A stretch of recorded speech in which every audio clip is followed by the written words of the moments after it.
Hey Physical Science, it's Sixta. I'm here to help out if you missed class to finish up Demo Notes 4.2 on Kinetic Molecular Theory. Just for reference, this is what that looks like.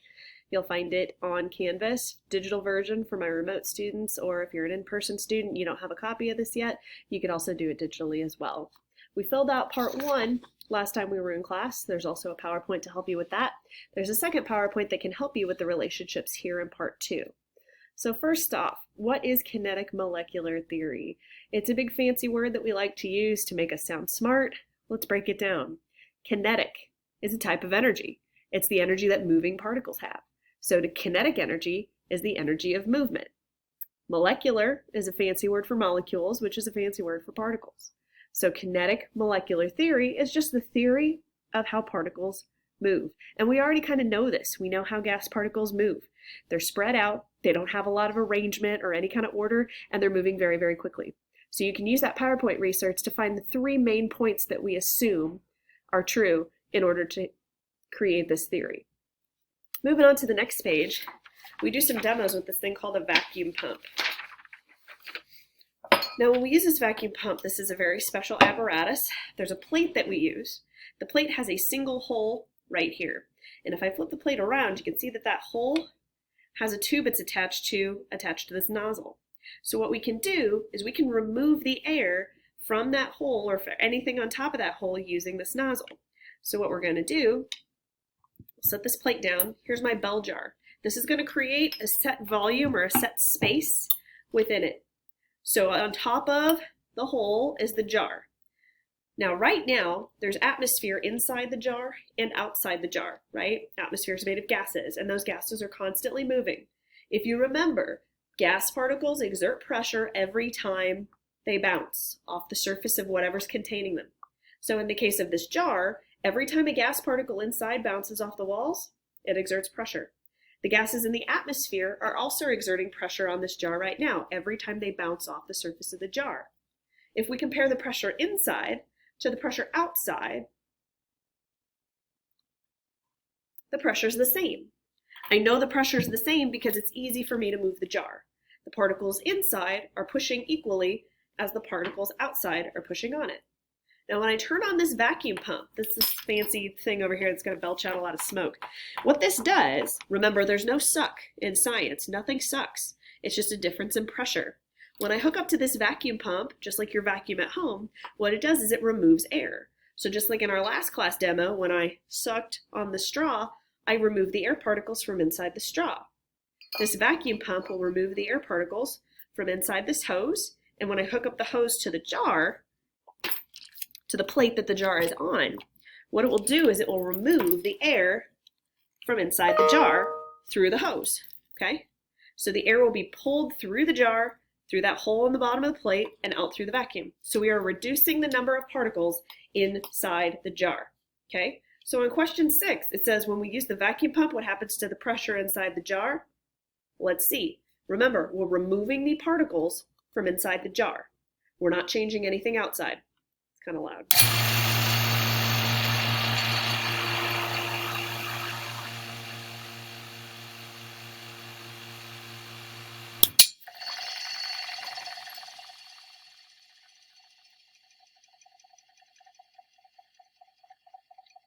That's not a very good noise, vacuum pump. All right, we took the particles out from inside the jar. What happened to the pressure? The pressure inside the jar decreased. There was nothing now pushing on the inside of the jar, but the atmosphere is still pushing down on it. So when we use the vacuum pump, we remove the particles from inside the jar, so we lowered the pressure inside the jar, okay? Now if I were to remove that pressure, the atmosphere is what's holding the bottom of the plate onto the jar. Any object that was inside the jar, including the surface of the jar itself, the inside of this jar feels cold. Now remember, there's no hot or cold. That's just how we describe differences in temperature. Think about this. We took the particles out from the inside of the jar. So there's fewer things bouncing off the surface of the jar. Every time a particle bounces, we feel that energy as temperature, the hot or the cold. So if there's fewer particles bouncing inside that jar, the jar and anything that comes out of it is going to feel cold. It's going to feel like it has less energy because there were less particles bouncing off of it. Particles transfer energy whenever they bounce, right? So question 6, we decrease the pressure in the jar by removing the particles. So anything that's inside the jar, when it comes out, feels cold. That includes the jar itself. Now we also already answered question 8. What happens to the number of particles in the jar? It decreased. We could tell that there was a different pressure inside the jar than outside because we couldn't lift it anymore. The atmosphere had a greater pressure. It was holding the jar to the plate. You've done this before. If you've ever been one of those kids that held the cup on your face, you suck on the cup. Remember, there's no suck. You just take the air out of the cup. And once you do that, the pressure outside is greater than the pressure inside. So the atmosphere actually holds the cup onto your face.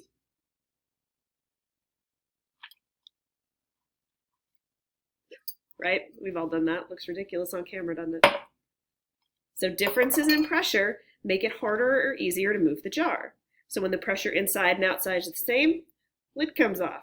When we turn on the vacuum, we decrease the pressure by removing the air, and you can tell that there's a greater pressure outside because the atmosphere holds the jar to the plate. Here are the next 4 demos.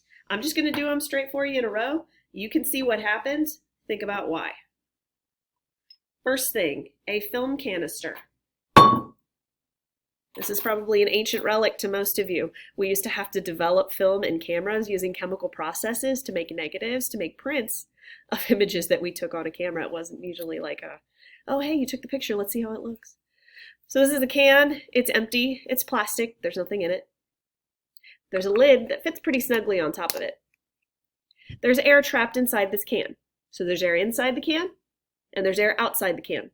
Right now, the pressure inside and outside the can is the same. We're going to put it in the vacuum and hook it up. By turning on the vacuum, we change the atmosphere around the can. We remove the pressure from the outside of the can. We don't change anything about the inside of the can. Watch what happens.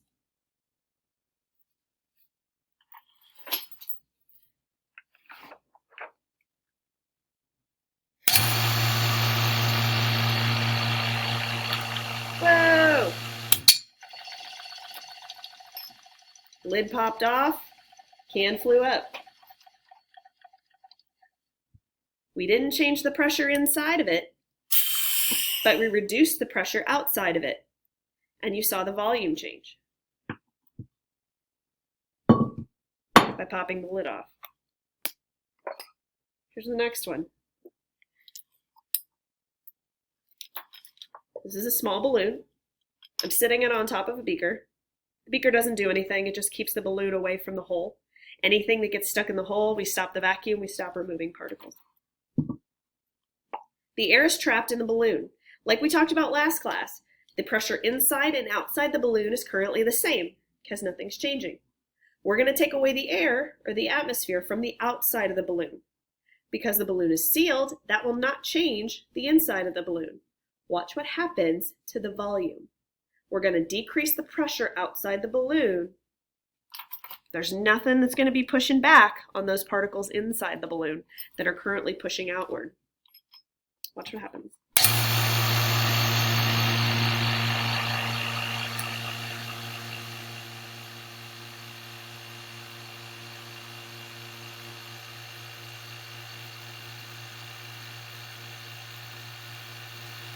And that's kind of how big it gets. So when we decrease the pressure outside, the pressure inside has nothing pushing back on it. When you decrease the pressure, you increase the volume. And as the atmosphere comes back in, we increase the pressure in the jar, which decreases the volume.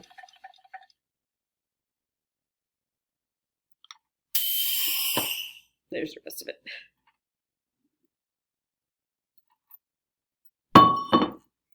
Next thing, marshmallows. Marshmallows are delicious, right? Marshmallows also have trapped air, much like the film canister, much like the balloon. But it's not the same idea.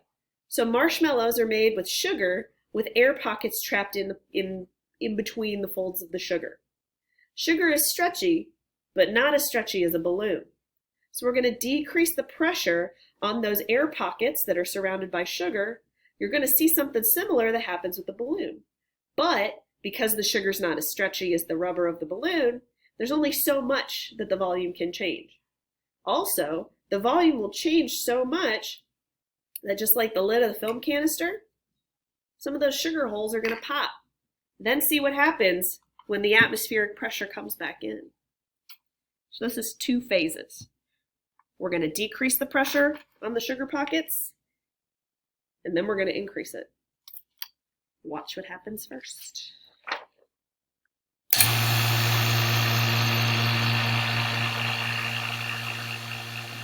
Giant marshmallow! And then you kind of see a limit where it can't get any bigger and it kind of goes, ooh. That's some of those sugar holes popping. So we've expanded the sugar holes by decreasing the pressure on the outside of them. You decrease the pressure, you increase the volume. Now we're going to increase the pressure. And when you increase the pressure, you decrease the volume. Check out that cute little thing. It's so shriveled. Here's for comparison. So we increased the pressure after we decreased it. So we decreased the pressure first. The volume of the marshmallow increases. The particles can't keep going because the sugar holes pop. Then when we let the atmosphere back in, we crush them. And the volume decreases. Still delicious, just a little chewier. Not as fluffy. Here's the last one. This is why I don't pay for shaving cream. That's maybe a dime size worth of shaving cream. Shaving cream is cream with air trapped in it. We decrease the pressure on those air pockets in the shaving cream. Guess what's going to happen?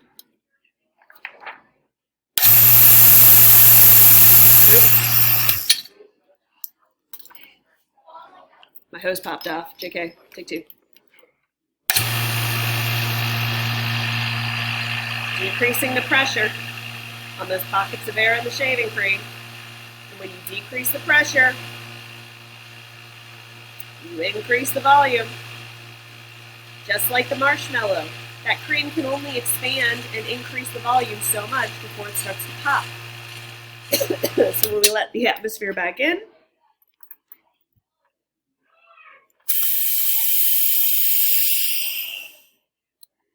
the pressure increases, the volume decreases. That dime size of shaving cream, you're paying for air. I don't like paying for air that I can breathe. So, when you decrease the pressure on a trapped space of air, the volume will increase because there's nothing pushing back on it. As soon as you increase the pressure and let those particles back in, volume decreases. The end. Thanks for watching.